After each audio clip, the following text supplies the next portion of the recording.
huge names of the musical industry used to come and play. I mean, you had all the big bands come through there. And I got this girl from the neighborhood date, first time.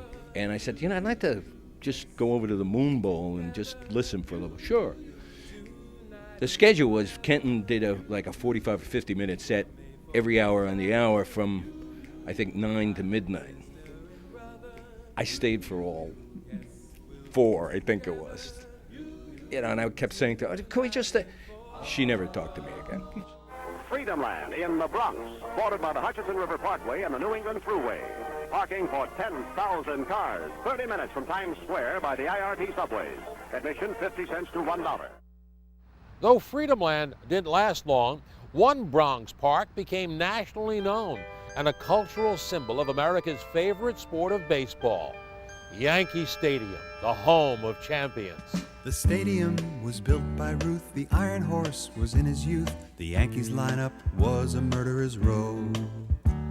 And after Huggins' reign, they were champions again, and winning became the only game for Marcia Joe. I'm talking baseball. The acquisition of Babe Ruth from the Boston Red Sox in 1920, the Yankees were breaking attendance records at the Polo Grounds, which it shared with the New York Giants.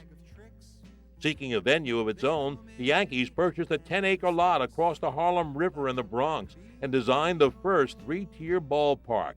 It held 70,000 people and opened for its inaugural game in 1923. Babe didn't disappoint the crowd of nearly 75,000, hitting a 3-run homer. So these buildings that they had overlooking the L, we used to go up to the buildings and go and sit on the roof and peer off the roof over the bleachers into the Yankee Stadium to watch the games. The first player I met in the Yankee clubhouse was Mickey Mantle, and I wasn't even able to speak. I looked up at him, and I was a baseball fan for 9 years before that, and here I am right next to Mantle. When he hit number 61, I was in the on-deck circle, and I started to cry because I was so happy for him that the pressure was off him. And when he came home, when he came across the plate and I shook his hand, he had tears in my eyes. He came to the dugout after me, and he put his arm around me. He said, "We did it." My father took me there, and I never forgot it when he took me there as a little kid, and I saw the green field, and I never forgot that image. And I took my son there. Now my son, I take him there. During the Second World War, the ball players lived in the neighborhood, so we rooted for them. They were kind of unknown players in the Second World War, like Garbark.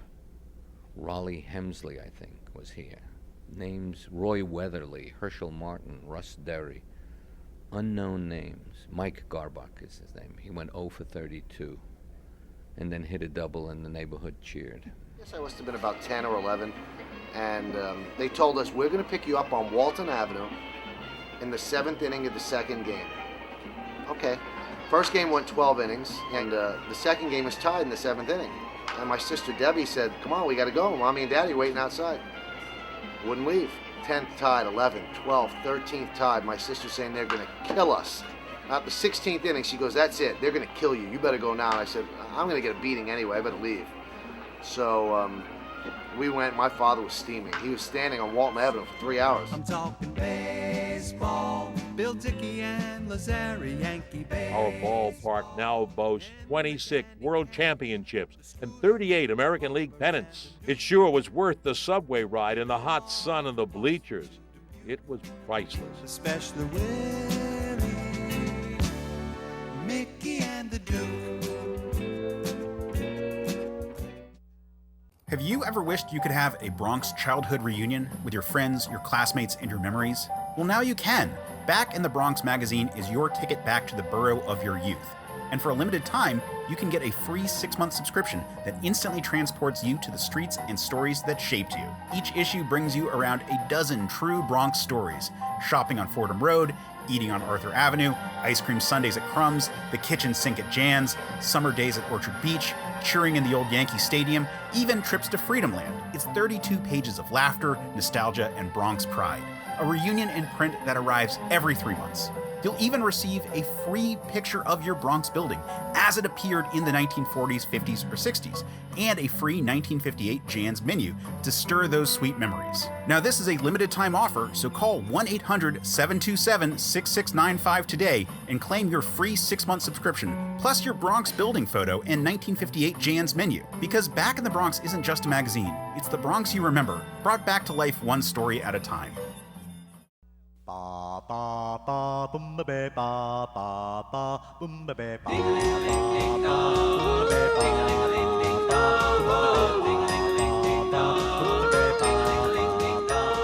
Thinking of the Bronx as a city might imply that its residents were tough, destructive, and intimidating. In the Bronx of our youth, tough, well, that was a relative thing. Everyone had heard of the gangs in the Bronx, particularly the so-called Fordham Baldies, the Golden Guineas, the Fordham Daggers and Boca Chicas, the Cobras, the Imperial Hoods, Scorpions, Young Sinners, and the Italian Berettas, to name a few. But at that time, it was a gang here and a gang there and a gang that's been around the poor neighborhoods, that's been around forever. Fordham Baldies were funny guys. They were tough. But I was pretty tough too, but I ended up friends with everybody. But I was maybe 14 years old when I ran into them and the Bronx. There was a story of this one guy who didn't have teeth in his front mount, and they caught this one guy who was really who beat up one of their guys, and the guy told me that he said, "I don't have teeth in my mouth, now you're not going to have teeth in yours," and they actually pulled some of his teeth out with the pliers. Which that's the story that I heard. I was a kid, 8, 9, 10 years old. I would fight for pennies and nickels and dimes, and they'd do throw it on the mat. And after the one round fight, we took off our gloves and we'd pick up the pennies and nickels. It added up to a couple of bucks, and I gave it to my father, and I helped him pay the rent. For most kids, however, these gangs remained only urban legends. Schoolgirls feared having their braids cut off by gang members. Guys banded together in case they ran into JDs, juvenile delinquents that is, and had to defend themselves. I mean, there was a status system. Whoever could grab you by the hair and throw you down on the ground was in charge. Nevertheless, there were always rumors of rumbles. In the high school yard, the tougher kids, the hoods, the rocks, who stood their collars up and let their hair fall casually onto their forehead, were to be avoided. Guys would, stop you on a snowy day and line you up against the wall and throw snowballs at you. They were tougher than you. Later in life, when I went to Hollywood, some screaming, temperamental actor and actress didn't scare me at all. What the hell? They're just they're going to throw a snowball and hit me. They're going to not pull my hand, throw me on the ground.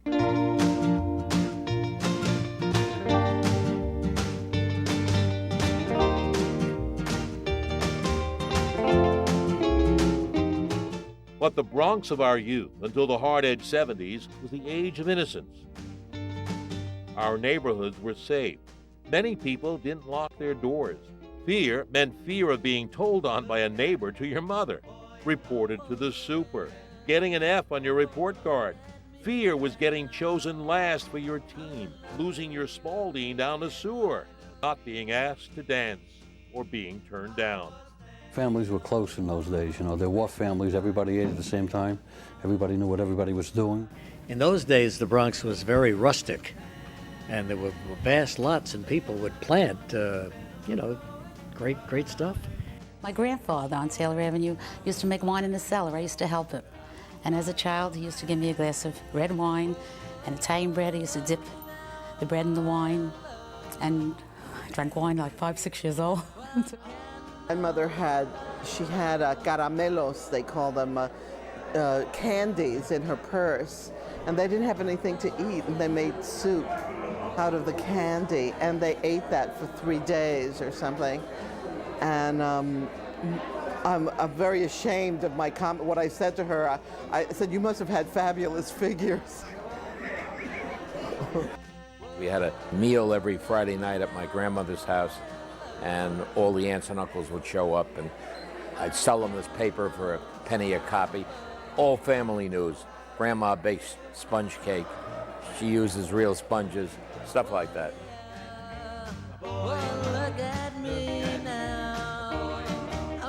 We all gave nicknames. If you like, if you Hilkowitz, the Jewish boy, we call him Hilly. If you didn't have a nickname, you weren't loved. When they asked my mother, is Red there? She said, who? Red. She said, who? Oh, is Harold there? She wanted me to call Harold. All the people used to sit outside on chairs, beach chairs. You know, garbage cans were outside, and all the women were outside with their knitting.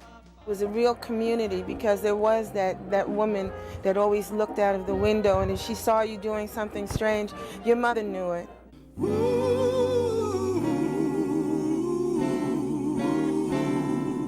Perhaps the greatest fear we shared back then, though a vague one for most of us kids, was fear of an enemy attack by a foreign nation, specifically fear of the A-bomb. Our schools exercised vigilance, issued dog tags, and had us periodically perform take-cover drills. Remember how we ducked under our desks, facing away from windows, with our arms protecting our head? Now, who thought of that one? Children, 3 blasts, a nuclear holocaust, and I want an orderly nuclear holocaust, no talking. The Bronx was simply not a world of fear. It was a neighborhood of family and friends, of teachers and clergy, mailmen, police on the beat, the good humor man, the local merchants, the crossing guards, the lunch lady, the park attendant, the hall monitors, the supers, and all the other people who made our world in the Bronx the community it was. In those days, most conventional wisdom came from our parents and grandparents. My mother used to say to me, Joe, it's nice to be important, but it's more important to be nice. My mother said something about prostitutes. She read in the paper. My father grabbed my mother by the hand and said, don't talk in front of the kids. And I said, the kids are in bed. He meant me. I was 32 years old.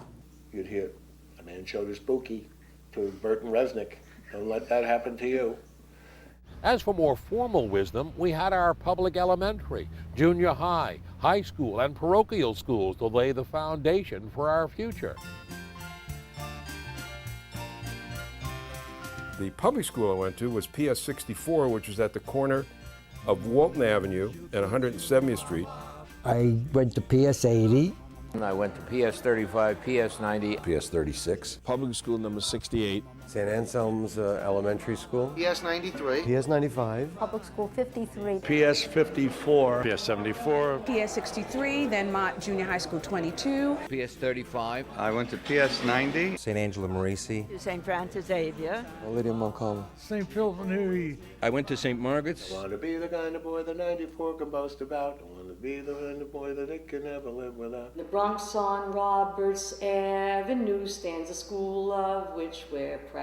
80, dear 80, your name will rise above 79. Submarines were ready, the race had all been planned. We sang even sentimental anthems. 113, we love thee, to 2 and 3 digit numbers, which is reminiscent of the Soviet Union. Think Steel Factory number 8 in Minsk. The night was moonlit as we walked by the sea, and so romantic. My girl said to me, who would win the submarine race tonight? Submarine race tonight. The night was moonlit as we walked by the sea, and so romantic. My girl said to me, who would win the submarine race tonight? Submarine race tonight. I held her tightly, my heart was fluttering. I tried to kiss her, but she was wondering where those submarines were that night. Submarines were that night. We walked to school or had bus passes, learned to read with Dick and Jane, practiced penmanship, memorized multiplication tables, lost at spelling bees, wore white shirts to auditorium where a psalm and a pledge were recited. Occasionally, we put on school performances, learned to line up in size place, changed in our lockers, obeyed safety monitors, stayed in line at fire drills, charged down stairwells, envied teachers' pets, laughed at the class clown, avoided the class bully, found someone to pick on, got picked on by others, and brought our school lunches or bought them for pennies. We knew about inkwells, blotters, pencil boxes, book covers, wooden rulers with the golden rule on them, and report cards to be signed. And the worst crime was talking, you know. Talking, no talking. At last, we reached high school. According to where you lived, you attended Evander, Clinton, Roosevelt, Walton, Taft, Columbus, Morris, and Monroe, among others. And if you were eligible, Bronx High School of Science, Stuyvesant in Music and Art. Or you attended parochial school, among them Cardinal Hayes, Academy of Mount St. Ursula, All Hallows, Fordham Prep, St. Barnabas, and St. Raymond's. There were vocational high schools and yeshivas as well.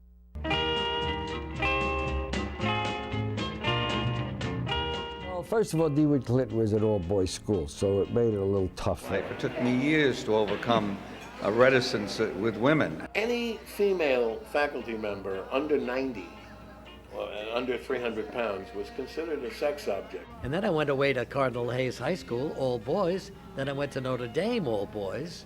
So I had little experience with girls. As a matter of fact, you're looking pretty good to me right now. You know, they would take your lunch money and all those things. They were always tough kids. And the motto was, if you don't win the game, make sure you win the fight. I went to Bronx High School of Science, so my friends lived all over. Kingsbridge, Fordham Road, Jerome Avenue, South Bronx, Tremont. Now, as young adults, we were further immersed in literature, foreign language, team sport, shop, or home ec, and music and art. At the same time, our traditional subjects, especially math and English, got harder and harder. Then came the dreaded finals, and the worst, state-mandated Regents exams, where we took practice tests from handbooks, tutored and quizzed one another, and prayed to attain scores good enough for graduation with its caps and gowns, diplomas, congratulations, class yearbooks, proms, corsages, and autograph albums. Remember the M, remember the E, put them together, and remember me.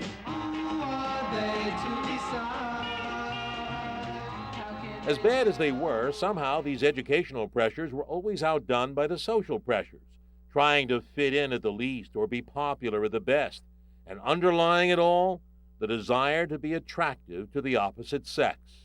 Well, you can dance, every dance with the guy who gives you the eye and let him hold you tight. You can smile, if you smile at the man. There used to be dances in St. Helena's, in Parkchester, and St. Nicholas of Talentine, and places like that, and all of the kids from parochial schools would go to the dances and see if they can get lucky. The girls were on one side, the boys were on the other side. When you danced, there was nuns and chaperones walking around and saying, "Leave room for the Holy Ghost," and things like that. Took my girl to the Laconia Theater. Across the street was Frank's Pizza Parlor. And for $1.25, I looked like King Kong. We had a pizza and a Coke, you know, and she thought she died and went to heaven, you know. And don't forget who's taking you home and in whose arms you're gonna be. In the days before the internet, trends and fads traveled effectively throughout the Bronx by word of mouth, by ads, and advice in popular magazines and television. Can't you feel it when we touch? If boys wanted to attract the girls, fashion in the 1940s through 1970s was complicated.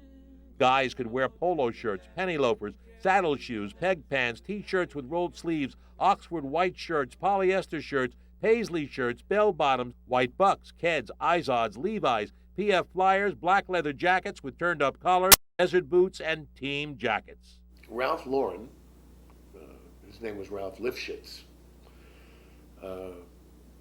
tremendously stylish, and those polo games he organized in the schoolyard. I mean, we had to keep the horses in the basement. It was just so hard.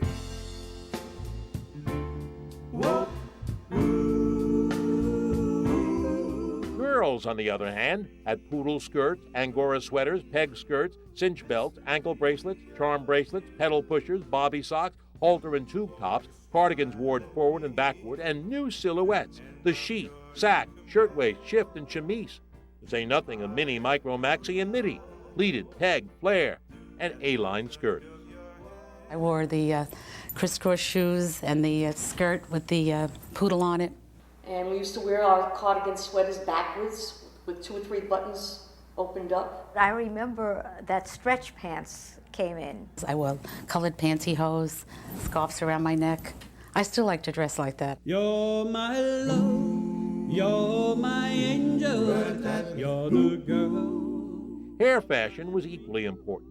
Ducktails and ponytails, pompadours and page boys, flat tops and French twists and afros and flips were all preserved and enhanced with bobby pins, dippity-doo, aqua velva, aquanet, taboo, brute, Old Spice, Canoe, Breck, and Brill Cream. A little dab will do ya.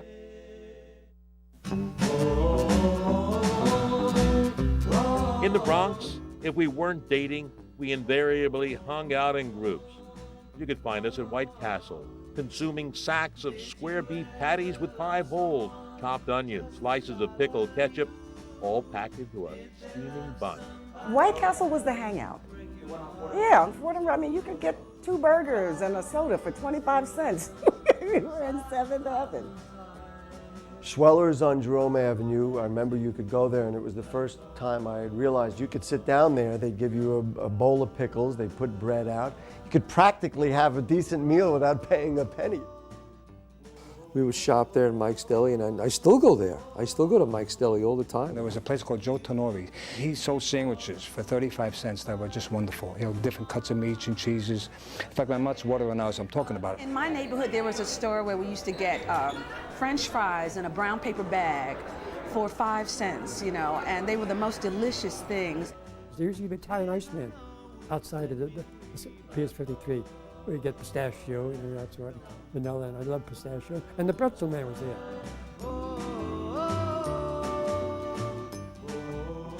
For sweets, we went to Jan's old-fashioned ice cream parlor, decorated with wooden booths and Tiffany-style lamps, and famous as the home of the renowned kitchen sink and banana boat.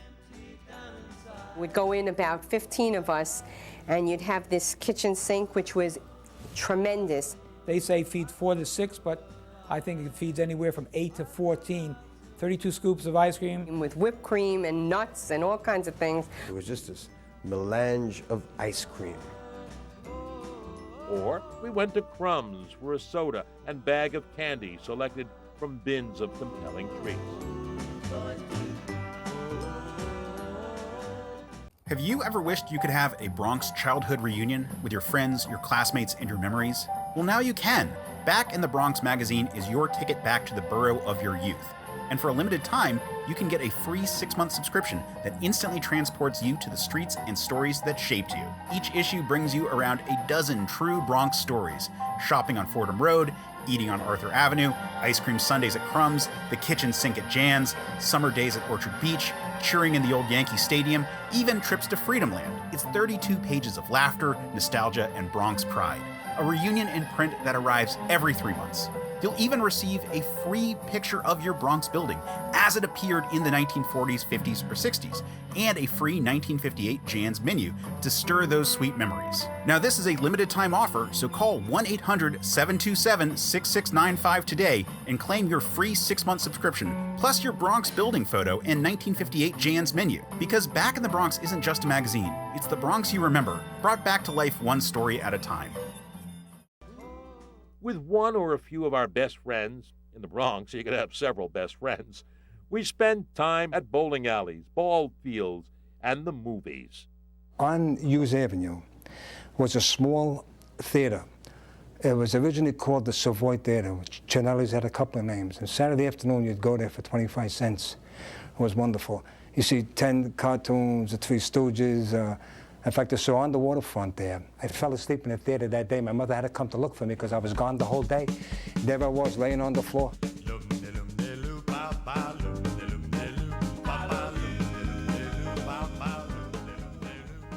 You're going to the show, which meant we were going to the movies.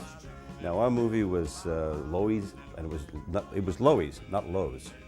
Loews American. We went to the Earl Theater, 161st, and the Kent, I think it was.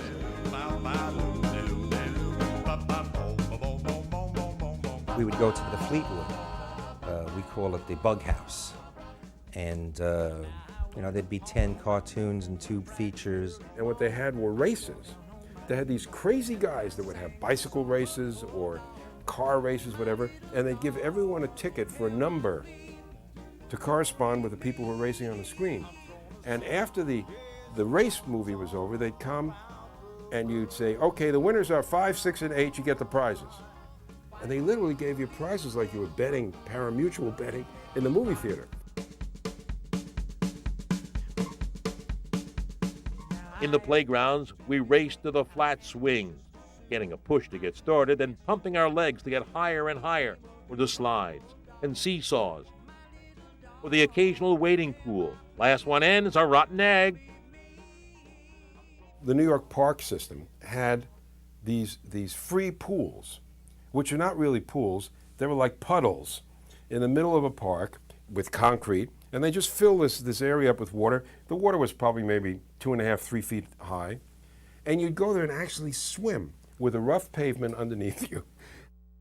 In the summer, we played catch, climbed trees, rode our Schwinns or English racers in the parks. There were 3 vacant lots throughout my childhood, and each had its specialty. All had dog excrement. In the winter, we navigated the snowy hills on the flexible flyers, built snowmen with coal eyes, or ice skated on a bumpy pond. We had ski patrols, sled patrols that told people they're being reckless. Well, now I asked your sister Mary, and I asked your sister Sue. I even asked your brother, say what became of you, oh darling. In the schoolyards, we chose up teams for punchball, softball, or basketball. We played basketball 3 times a day. We played in gym during school, after school in the schoolyard, and in the evening center. I just walked outside and there was 25 guys and we had fun. I would leave in the morning and not come back till the night. We didn't have a field with grass, we had a dirt field. The outfield had no fences, it had kind of a wall of dirt in the outfield.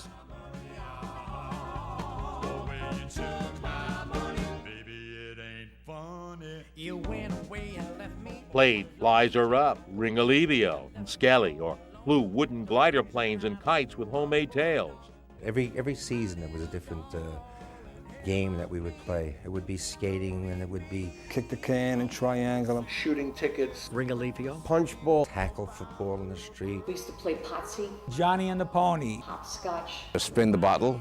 Believe it or not, even at a young age, we had a little romance going. Stoop ball. They used to have little chestnuts that you put on a string and you try to knock each other out. We played poker for Wild West cards, the closest I ever came to be a gambler. It's the only vice I don't have. On the sidewalks, we played marbles and jacks, practiced our Duncan yo-yo moves, played potsy, hit the penny, Simon Says, red light, green light, jumped rope, and roller skating.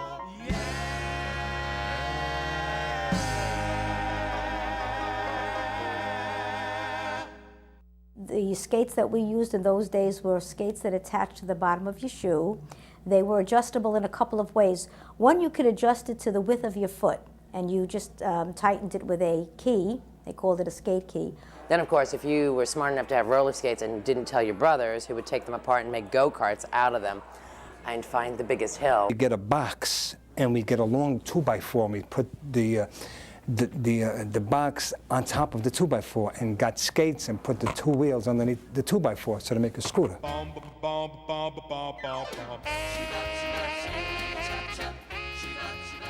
We watched for the good humor man, the bungalow bar truck whose ice cream bars sometimes contained lucky sticks. Upon hearing their characteristic bells or music, some of us yelled up to our apartment window, "Hey, Ma, throw down some change." All the kids would come flying out with their money and everybody would get their ice cream. We terrorized the good humor man, by the way. That bell could have been the bells of heaven. Could have been Beethoven's symphony. It could have been Tchaikovsky and Brahms and Beethoven all put together. We also had a ice cream truck named Uncle John, and I think ultimately Uncle John lost his truck because it was determined that he was selling more than ice cream out of the truck. The ultimate street sport, however, was stickball, where you followed most of the rules of baseball, but sewers and hydrants were bases, broomsticks were bats, cars stopped to let you make a play, and you begged your mom for 10 more minutes to finish the game. Couldn't have a real broom around the house because we'd break the sticks off and use them as stickball bats. Stickball bats, all the brooms were stickball bats. At the center of most of our favorite sports was the cherished Spalding ball, or Spaldines as we call them.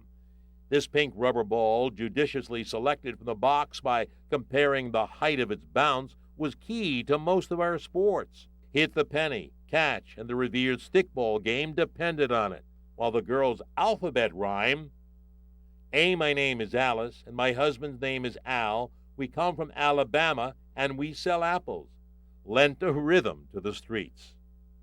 To lose our ball down a sewer was a catastrophe. This event led to inventive trolling for lost balls.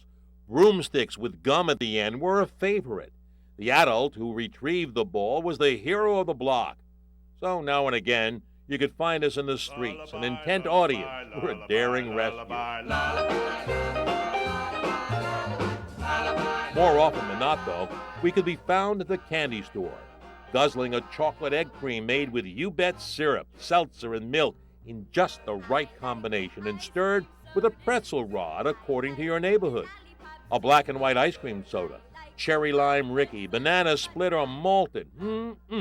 They certainly hit the spot. I like chocolate malted. I like potato chips too. I had the boss standing right next to me, you know. He would show me how to scoop the ice cream so that I didn't dig into it and take a lot, but as I scooped it, I made a roll so it looked like a lot, but it was all hollow in the middle. After school, there was usually a quick stop for those hard-to-resist penny candies, wax lips or mustache, not too tasty. Sometimes people would eat these lips too, you know. They would cut them up and chew them. Wax bottles filled with colored liquid, bite off the top and drink the syrup. I only liked lemon and lime. The others I would throw away. Licorice strings, bazooka or Fleer's double bubble, dots on strips of paper, and some of that paper always got stuck in your mouth. Red Hots, Mary Janes, jujubes that threatened your fillings, dozens of jars with treats to tempt you. In the evening or on weekends, you could find us in our bedrooms, playing with erector sets, Lionel trains, Slinkies, Lincoln Log, reading our Superman or Archie's comic books, and trading baseball cards. Wish I still had mine. The girls sticking paper clothes with little tabs on paper dolls. In more quiet moments, the guys might be reading the Hardy Boys, or the girls Nancy Drew, or listening to the radio, The Lone Ranger, Make-Believe Ballroom, Inner Sanctum and its scary creaking door, Green Hornet, Jack Armstrong, Fibber McGee and Molly, The Shadow, Walter Winchell, Good Evening, Mr. and Mrs. America, Amos and Andy, Arthur Godfrey, Baby Snooks, Jack Benny, the FBI in Peace and War, and a host of other programs. There was no FM. Everything was AM stations. You went under the subway station, you lost your radio. It cut out. You could find us in the living room of the lucky family that happened to have a television set, inviting us into their homes to share the wonder of Milton Berle's Texaco Star Theater, the Goldbergs, I Love Lucy, Father Knows Best, Sid Caesar's Show of Shows, Jackie Gleason's Honeymooners, Ed Sullivan, Leave It to Beaver, Your Hit Parade, Paladin, Zorro, The Twilight Zone, Kukla, Fran and Ollie, and the Mickey Mouse Club, along with Ozzie and Harriet. There used to be one TV in the building. You know, Louis Castaldi. Yeah, Grandma's house and my mother's building was Louis Castaldi's. The night we finally got one, we got a little Admiral, and it was in a wooden cabinet, and I think I got sick that night. I was so excited.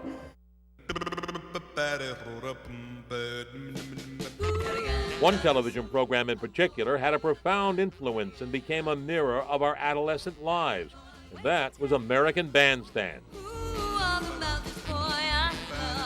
Hosted by Dick Clark, it debuted in 1958 and showcased our dances, the stroll, the twist, the monkey, the Lindy, and the bop, and our music, the emerging legendary rock and roll.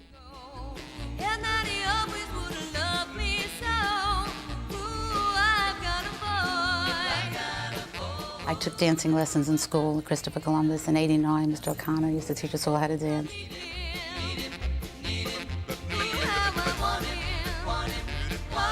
Dancing Latin at the Hunts Point Palace. That's where I learned to dance.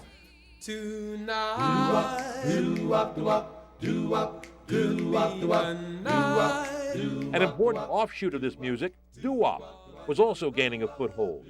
Loads of harmony and simple lyrics mixed with nonsense syllables, and a toe-tapping beat characterized this new sound.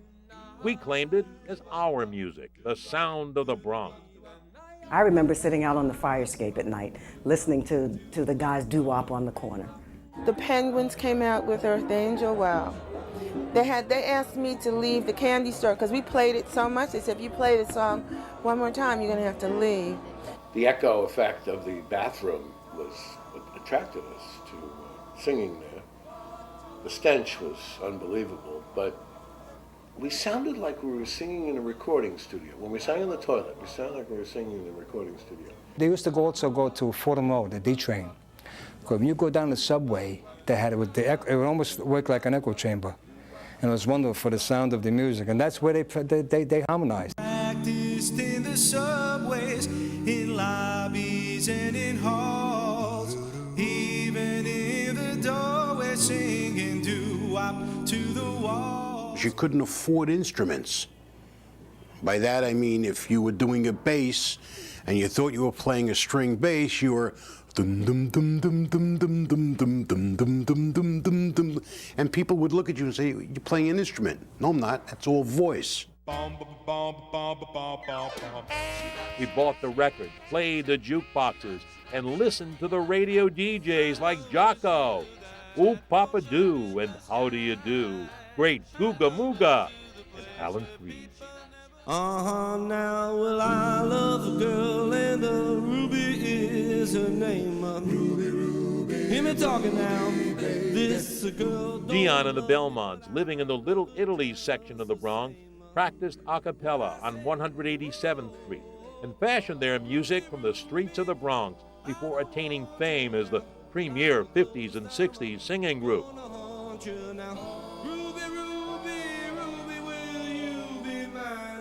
I was walking in Pelham Bay in the Bronx, and I was walking by a synagogue, and I heard this ethereal music coming out, like,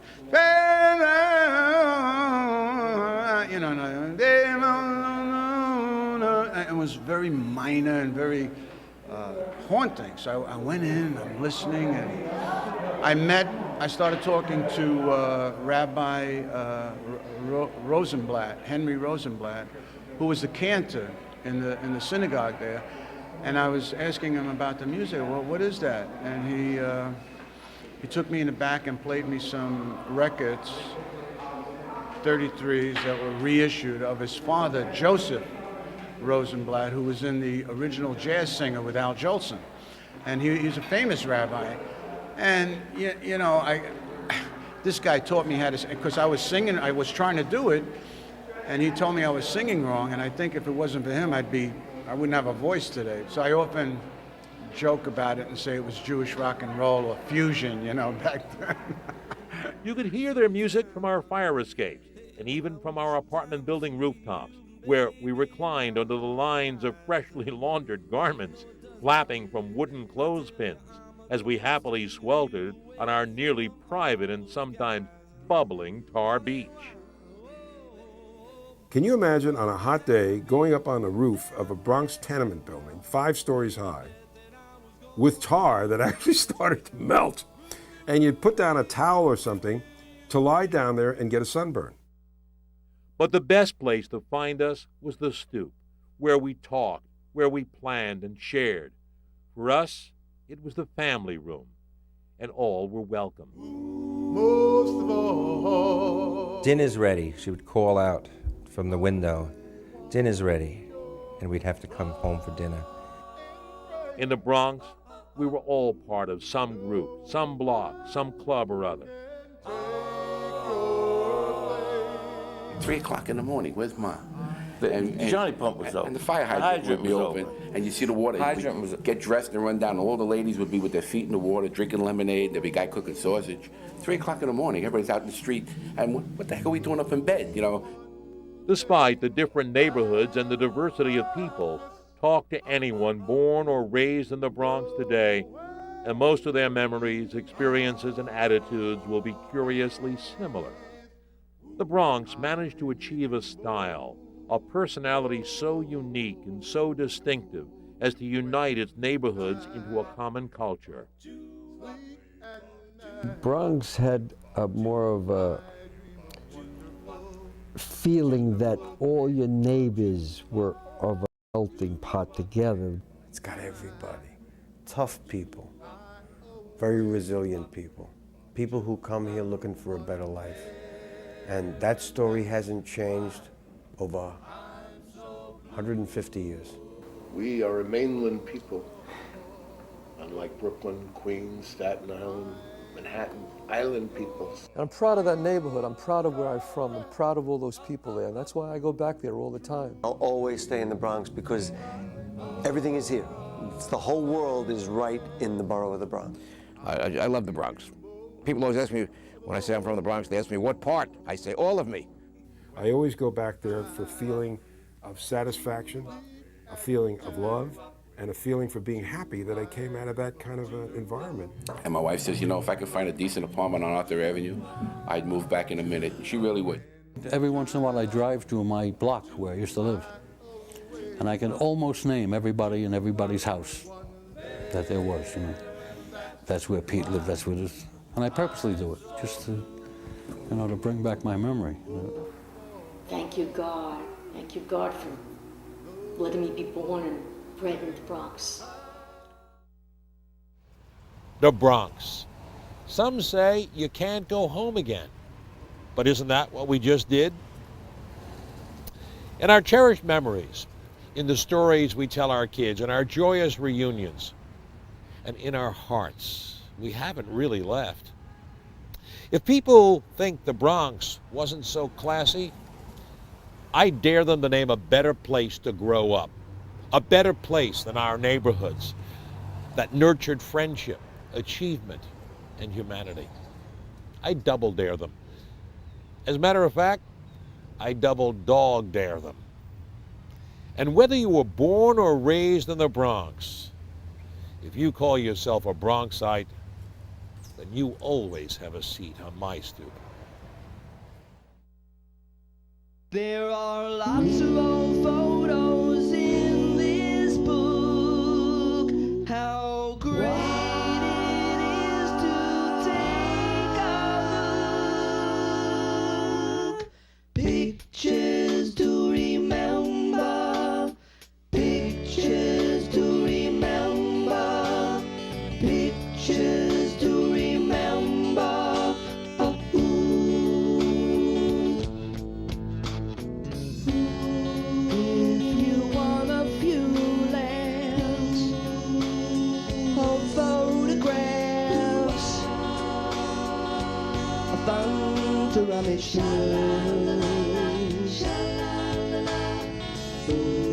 Here's you in the snow,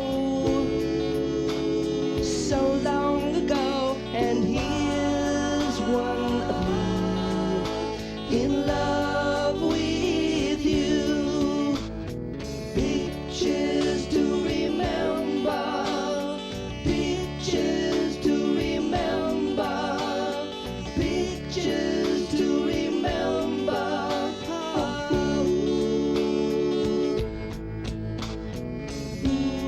Here's one of you by the lake, I keep for old time's sake.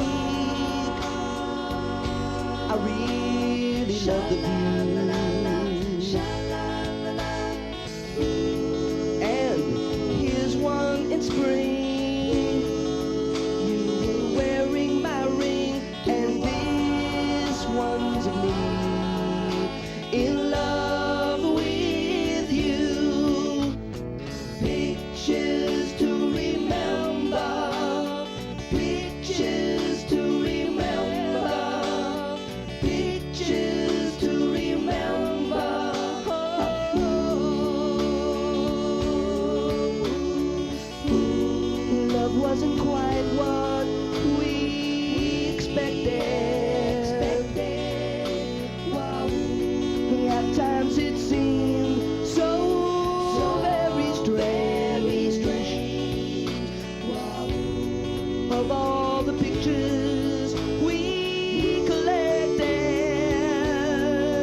bom, did it, did it, did it, yep, yep, did it, did it, did it, yep, yep, boom, boom, boom, boom, dip it, dip it, dip, boom, boom, boom, boom, dip it, dip it, dip, boom, boom, dip it, dip it, dip, boom, boom, boom, goodbye, baby. It's time to leave us. I wish I could stay here.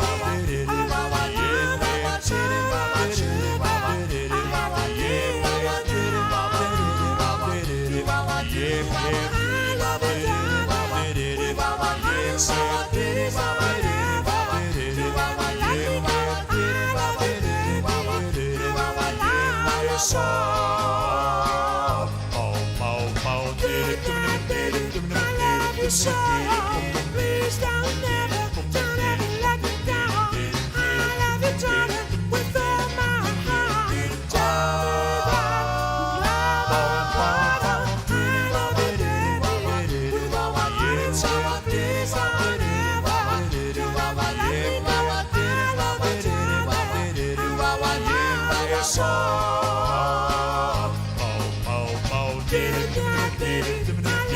So please don't ever let me down. I love you, darling, with all my heart. Tell me that I love you, baby, with all my heart and soul. Please don't ever let me down. I love you, darling, with all my heart and soul.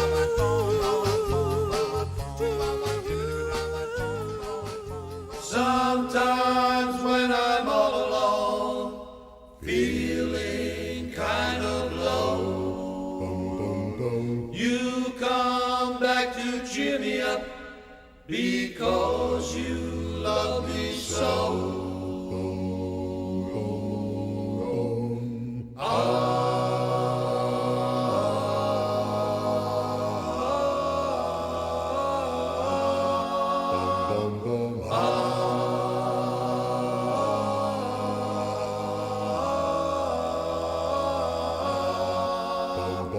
Sometimes when I'm all alone, feeling kind of low, you come back to cheer me up, because you love me so. You know I'll be true, no matter what you do. Darling, say you love me too. Sometimes when we're on a date, myself behave. Your close objective, we're out late.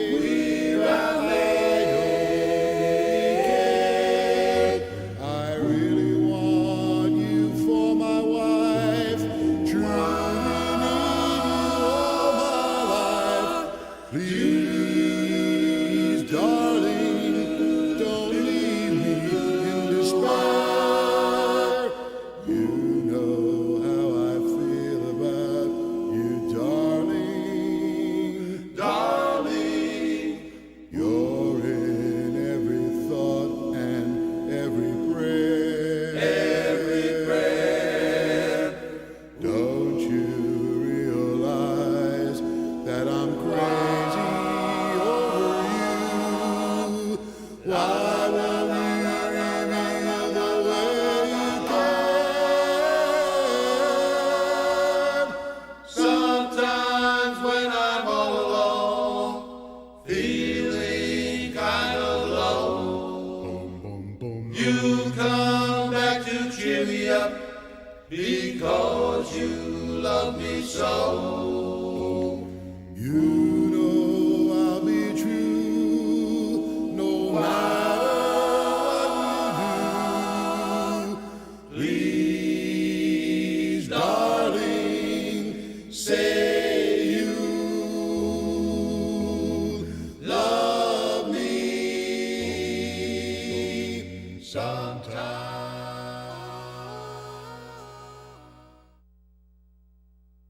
Hit the penny with the Spalding. Play jacks, marbles, scully, flip cards, and pitch pennies. Take the 3rd Avenue L to the hub or go to detention. With every roll of the dice, you're back in the Bronx. You're looking at more than a board game. This is a trip, a first-class journey back to your childhood. Land on places that will jog your memory. Pitch pennies, flip bottle caps in Scully, play jacks, make an egg cream, get sent to detention and lose a turn. You'll bounce an authentic and rare Spalding to hit the penny, aim a marble for the hole, trade cards. Comes with a 22-inch square game board, over 50 images on the board, and over 50 cards including popular high schools, movie theaters, landmark buildings, and familiar Bronx locations. This beautiful board was designed and created by Bronx-born and bred Martin Tobias, whose artwork has been represented by numerous art dealers, publishers, and distributors, including Christie's of London. Begin the journey and the joy by getting this unique game that brings back the beauty that once was your Bronx. The Bronx, lost, found, and remembered 1935 through 1975. Let us take you back to the fabulous Bronx with a first-class tour of over 400 fantastic, never-before-seen pictures of the movies, apartments, schools, restaurants, and candy stores. This one-of-a-kind coffee table, 280-page, hardbound treasure is sure to delight you, a relative, or a friend. This truly is a gift that will keep on giving loads of pleasure. Back in the Bronx magazine. You came from a place that had its own community, its own village, its own special culture, a special country that happened to be called the Bronx. The Bronx was a good provider of friends, of fun, ideas, ideals, and value, and above all, of memories. And this is the only magazine that brings it all back. The magazine that refuses to allow all those great memories to die.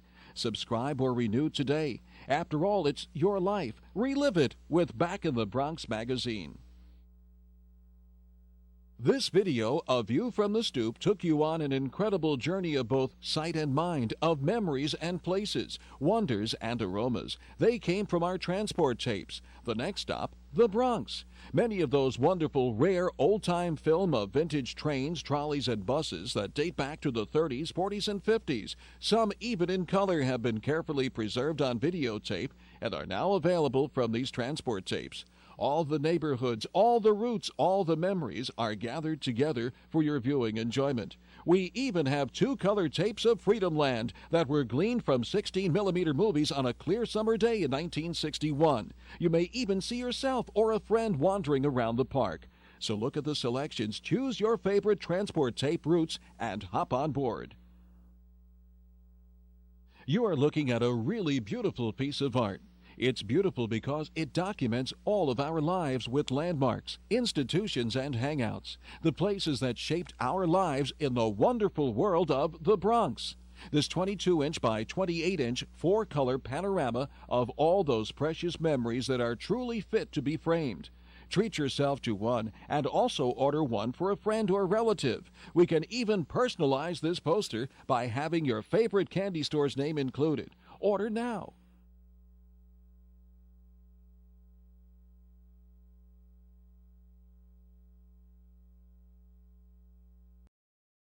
Have you ever wished you could have a Bronx childhood reunion with your friends, your classmates, and your memories? Well, now you can. Back in the Bronx magazine is your ticket back to the borough of your youth. And for a limited time, you can get a free 6-month subscription that instantly transports you to the streets and stories that shaped you. Each issue brings you around a dozen true Bronx stories. Shopping on Fordham Road, eating on Arthur Avenue, ice cream sundaes at Crumb's, the kitchen sink at Jan's, summer days at Orchard Beach, cheering in the old Yankee Stadium, even trips to Freedom Land. It's 32 pages of laughter, nostalgia, and Bronx pride. A reunion in print that arrives every 3 months. You'll even receive a free picture of your Bronx building as it appeared in the 1940s, 50s, or 60s, and a free 1958 Jan's menu to stir those sweet memories. Now, this is a limited time offer, so call 1-800-727-6695 today and claim your free 6-month subscription, plus your Bronx building photo and 1958 Jan's menu. Because Back in the Bronx isn't just a magazine, it's the Bronx you remember, brought back to life one story at a time.